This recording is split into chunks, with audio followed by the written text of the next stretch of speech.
Assalamualaikum, Om Swastiastu, Namo Buddhaya, Salam Kebajikan. Perkenalkan, nama saya Jelita Lumenta, mahasiswi aktif di Universitas Pembangunan Indonesia Manado dengan NIM 2214201080, kelas A3 Keperawatan semester 2.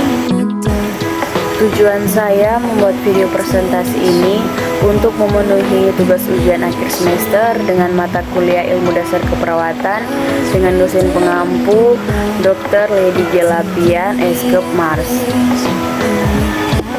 Saat ini saya akan memaparkan tentang materi elektrokardiogram. Apa itu elektrokardiogram? Elektrokardiogram atau EKG adalah sebuah pemeriksaan untuk merekam irama atau aktivitas listrik jantung. Prosedur ini dikenal juga dengan tes rekam jantung. Pemeriksaan EKG bertujuan untuk melihat ada tidaknya gangguan dalam sistem kelistrikan di jantung yang memengaruhi detak jantung normal. Fungsi pemeriksaan EKG. Tujuan utama tes EKG adalah untuk merekam sinyal listrik yang dihasilkan oleh jantung dan mendeteksi adanya gangguan. Adanya aliran listrik yang tidak normal dapat menandakan gangguan atau kerusakan jantung. Biasanya EKG jantung dilakukan saat seseorang mengeluhkan gejala penyakit jantung yang konsisten. Beberapa indikasi melakukan elektrokardiogram diantaranya: yang pertama, aritmia, penyakit jantung koroner, serangan jantung, kardiomiopati, gagal jantung, perikarditis, dan kelainan jantung lainnya. Jenis-jenis elektrokardiogram.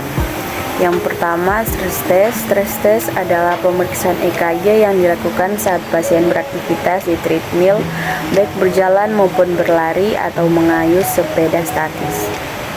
Yang kedua, Holter monitor. Holter monitor adalah pemeriksaan EKG untuk merekam aktivitas listrik jantung selama pasien beraktivitas dalam 1-2 hari. Holter monitor merupakan monitor kecil yang dikalungkan di leher dan dilengkapi elektroda yang ditempelkan di dada. Yang ketiga, event monitor. Event monitor adalah alat yang serupa dengan Holter monitor. Bedanya, event monitor merekam aktivitas listrik jantung selama beberapa menit ketika gejala gangguan jantung muncul. Event monitor dapat digunakan dalam jangka waktu hingga 1 bulan. Prosedur elektrokardiogram. Elektrokardiogram bisa dilakukan di klinik atau di rumah sakit dengan lama pemeriksaan kurang lebih 10 menit. Berikut ini adalah rangkaian pemeriksaan EKG. Yang pertama, pasien akan diminta untuk mengganti semua pakaian dengan jubah medis. Pasien juga akan diminta untuk melepaskan perhiasan atau benda apapun di tubuh yang dapat memengaruhi hasil pemeriksaan.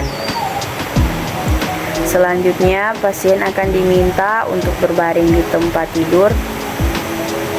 Selanjutnya, 12 elektroda yang tersambung dengan mesin EKG akan ditempelkan di dada, lengan, dan tungkai. Selanjutnya, mesin EKG akan merekam aktivitas listrik jantung pasien dan menampilkannya dalam bentuk grafik gelombang listrik di monitor. Grafik tersebut kemudian akan dianalisis oleh dokter. Setelah elektrokardiogram, beberapa informasi yang bisa didapatkan dari pemeriksaan EKG adalah: 1. Irama jantung teratur atau malah tidak teratur atau aritmia. Denyut jantung normal, terlalu lambat, bradikardia, atau terlalu cepat, takikardia. Suplai darah dan oksigen ke jantung cukup atau kurang, kondisi jantung masih bagus atau telah muncul tanda-tanda kerusakan, misalnya karena pernah mengalami serangan jantung. Struktur jantung normal atau mengalami perubahan, misalnya akibat pembesaran pada bilik jantung. Itulah video presentasi saya mengenai elektrokardiogram. Terima kasih. Selamat datang di Universitas Pembangunan Indonesia Manado yang terletak dekat dengan kawasan bisnis Bahu Mall Manado. Tempatnya di Kelurahan Bahu, Lingkungan 3 Manado, sangat strategis di pusat kota Manado.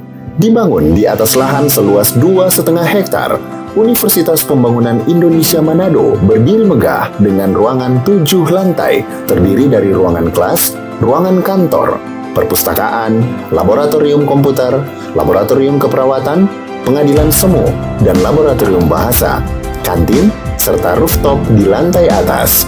Universitas Pembangunan Indonesia Manado memiliki 6 fakultas dengan program studi, yaitu Fakultas Pertanian, Prodi Agribisnis, Fakultas Hukum, Prodi Hukum, Fakultas Teknik, Prodi Teknik Elektro dan Teknik Sipil, Fakultas Ilmu Sosial Ilmu Politik, Prodi Ilmu Politik, Fakultas Sastra, Prodi Sastra Inggris, Fakultas Keperawatan, Prodi Ilmu Keperawatan, dan Profesi Nurse.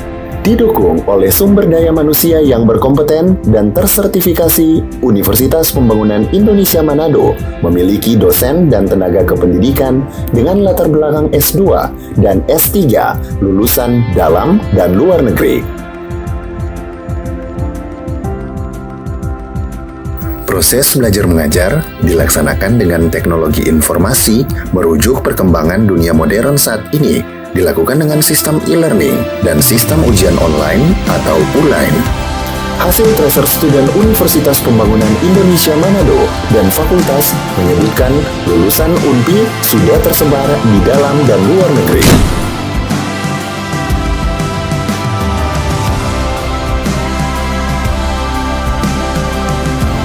Selamat bergabung putra-putri terbaik bangsa. Kembangkan dirimu, raih cita-citamu setinggi bintang di langit. Kami siap menghasilkan generasi terbaik dan pemimpin di masa depan.